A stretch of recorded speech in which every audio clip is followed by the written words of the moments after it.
নমস্কাৰ প্ৰিয় দৰ্শক, অন্য এটা ভিডিঅ'লৈ মই ভনীতে আপোনালোককে স্বাগতম জনাইছোঁ। আশা কৰোঁ আপোনালোক সকলোৱে ভালে আছে। আজি খুব ধুনীয়া এটা ৰেচিপি লৈ আহিছোঁ। আপোনালোকে ইতিমধ্যে স্ক্ৰীনশ্বট দেখিছে আৰু মোৰো চৰ্দি লাগি আছে। গতিকে আহক দেৰি নকৰি এতিয়া ভিডিঅ'টো ফালে আগবাঢ়োঁ আৰু আপোনালোকে ভিডিঅ'টো সম্পূৰ্ণ চাই থাকিব। এয়া পাৰ মাংস লৈছোঁ। পাৰ এযোৰ আনিছিলে, যিহেতু এতিয়া ঠাণ্ডাৰ বতৰ আৰু চৰ্দি লাগিলে পাৰ খাই ভাল লাগে নহয় জানো। আৰু এইফালে পাৰত দিয়াৰ কাৰণে নহৰু ৰুকি লৈছোঁ, আদা, এটা বিলাহী, দুটা পিঁয়াজ লৈছোঁ মিডিয়াম চাইজৰ, শুকান জলকীয়া দুটা আৰু আলু এটা লৈছোঁ এনেকৈ চাৰিফাল দি। আজি ৰেচিপিটোৰ কাৰণে এইখিনিয়ে। প্ৰথমতে মই মাংসখিনিত নিমখ দি দিম, অলপ মেৰিনেট কৰি থওঁ, তাৰপিছত হালধি আৰু এতিয়া ইয়াতে মিঠাতেল দি দিছোঁ। এইখিনি খুব ধুনীয়াকৈ মিক্স কৰি ল'ম এতিয়া। আৰু ইয়াতে মই আলু কেইপিচ দি দিম, তেতিয়া মানে কি হয় মছলাখিনি খুব ধুনীয়াকৈ আলুত সোমাই যায়। পাৰ মাংস সকলোৱে ভাল পায় নহয় জানো, কিন্তু হাই প্ৰেছাৰ থাকিলে ভয় লাগে অকণমান। যিহেতু ঠাণ্ডাৰ দিনত অকণমান খালেও কম হয়। জালুক দি বনাম আৰু জলকীয়া অকণমান দিম। পাৰ মাংসত জালুক দি বনালে খুবেই ভাল লাগে। আৰু এনেকৈ মই প্ৰায় 15 মিনিটমান মই মেৰিনেট কৰি থৈ দিম, আৰু তাৰপিছত বনাম। এইফালে মোৰ মৰমৰ কলি কেৰাহীখন উঠাই দিছোঁ।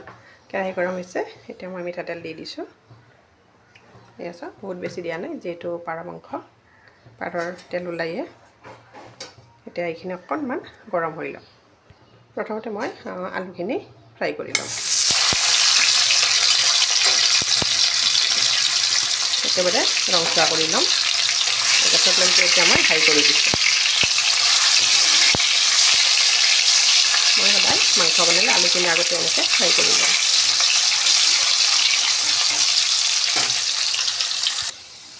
আলুখিনি হৈ গৈছে, এতিয়া আলুখিনি মই ইয়াৰ পৰা কাঢ়ি থৈ দিম আৰু ইয়াতে জোলখিনি বনাম। আলুখিনি কাঢ়ি থলোঁ আৰু একেখিনি তেলতে এতিয়া মই আঞ্জাখন বনাম। প্ৰথমতে মই অকণমান চেনি দিছোঁ, এয়া শুকান জলকীয়া দুটা আৰু তেজপাতখিনি দিছোঁ, অকণমান লৰাই দিছোঁ। জলকীয়া দুটা অকণমান ভাজি ল'ম, তাৰপিছত পিঁয়াজখিনি দি দিম ইয়াতে। এতিয়া মই কাটি থোৱা পিঁয়াজখিনি ইয়াতে দি দিম। এতিয়া ইয়াতে অকণমান গোটা জিৰা দি দিছোঁ, ইয়াত বেছি দিয়া নাই, অকণমান দিছোঁ, লৰাই দিছোঁ। এতিয়া এইখিনি ৰংচোৱালৈকে ভাজিম পিঁয়াজখিনিও। এতিয়া ইয়াতে অকণমান হালধিও দি দিছোঁ, যিহেতু মাংসত আছে, বেছি দিয়া নাই কাৰণে। পিঁয়াজখিনি ৰংচোৱা হ'লেহে মানে মাংসখিনি কালাৰটো ভাল হয়। আৰু এনেকৈ মই অলপমান ভাজি থাকিম। পিঁয়াজখিনি খুব ধুনীয়াকৈ ৰংচোৱা হৈছে। এতিয়া মাংসখিনি ইয়াতে দি দিছোঁ।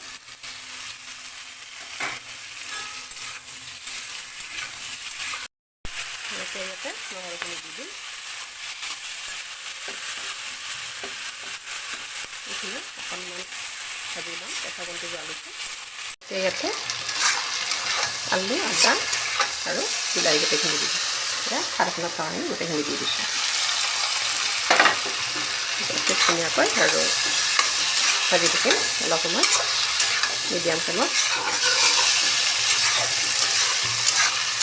ধুনীয়াকৈ বন আহিছে আদা নহৰু দিয়াৰ লগে লগে। ভাজিব লাগিব অলপ সময়। 2 মিনিট হৈ গৈছে ভাজা। এতিয়া ইয়াতে অকণমান ঠাণ্ডা পানী দি দিম। খুব ধুনীয়াকৈ ভাজ খাই গৈছে। এতিয়া আলুখিনি অকণমান সিজি যাব। বেছি দিয়া নাই, এইখিনি দিছোঁ। গেছৰ ফ্লেমটো এতিয়া একেবাৰে কমাই দিম। খুব ধুনীয়া এটা কালাৰ আহিছে।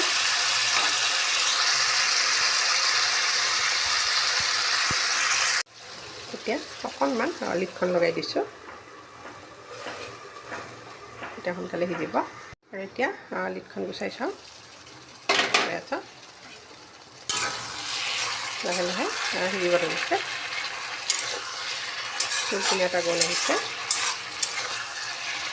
এতিয়া ইয়াতে মই অকণমান মছলা এড কৰিম।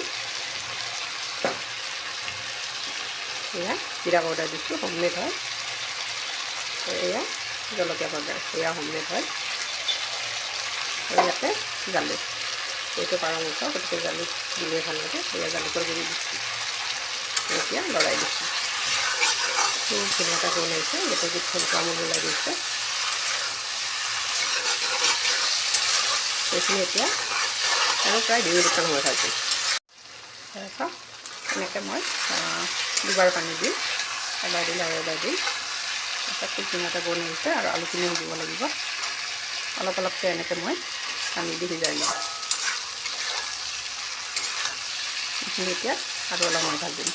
এতিয়া খুব ধুনীয়া এটা কালাৰ আহে।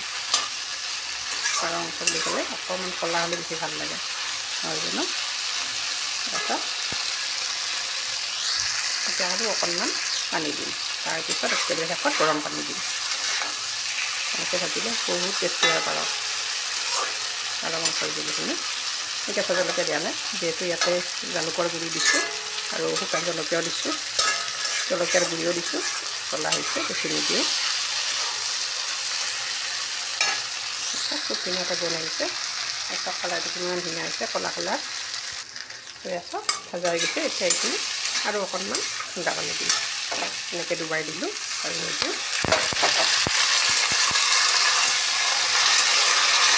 খুব ধুনীয়া এটা কালাৰ আহিছে। এইখিনিয়ে একেবাৰে নাইকিয়া কৰিব লাগিব পানীখিনি। তাৰপিছতে মই শেষত গৰম পানী দিম আৰু এইফালে এয়া ভাজা হৈ গৈছে। এতিয়া মই ইয়াতে গৰম পানী দি দিম।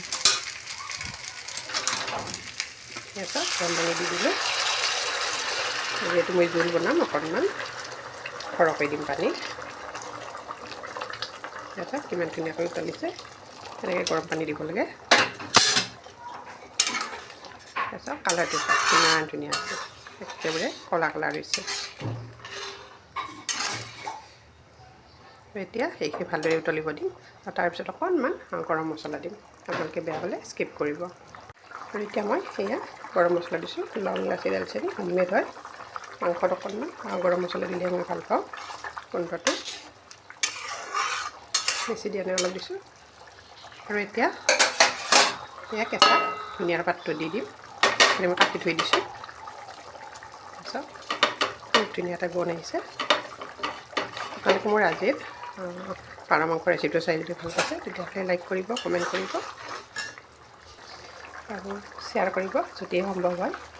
আৰু যদি আপোনালোকে মোৰ ভিডিঅ'সমূহ ইউটিউবত চাইছে কিন্তু এতিয়ালৈকে মোৰ চেনেলটো ছাবস্ক্ৰাইব কৰা নাই, আপোনালোকে মোৰ চেনেলটো ছাবস্ক্ৰাইব কৰি দিব আৰু কাষতে থকা বেল আইকনটো প্ৰেছ কৰি দিব। তেতিয়া মই নতুন নতুন ভিডিঅ' আপলোড কৰিলে আপোনালোকে ন'টিফিকেশ্যন পাব আৰু ভিডিঅ'টো লগে লগে চাব পাৰিব। আৰু যদি ফেচবুকত চাইছে কিন্তু এতিয়ালৈকে পেজটো ফ'ল' কৰা নাই, পেজটো ফ'ল' কৰি দিব। তেতিয়া মই নতুন ভিডিঅ' আপলোড কৰিলে আপোনালোকে লগে লগে ভিডিঅ'টো চাব পাৰিব।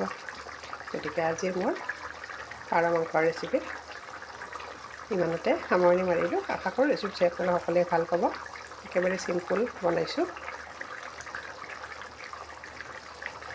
গতিকে আকৌ এটি নতুন ৰেচিপি লৈ, নতুন টিপছ লৈ মই আপোনালোকৰ ওচৰত আহি আছোঁ। তেতিয়ালৈ ধন্যবাদ। আজি দুপৰীয়াৰ কাৰণে বনাইছোঁ, দুপৰীয়াৰ স্পেচিয়েল হয়। ঠাণ্ডাৰ দিনত পাৰ খোৱাৰ মজাই বেলেগ, তাতে আকৌ চৰ্দি লাগি আছে নহয় জানো। একেবাৰে পাৰফেক্ট সময়ত হৈছে।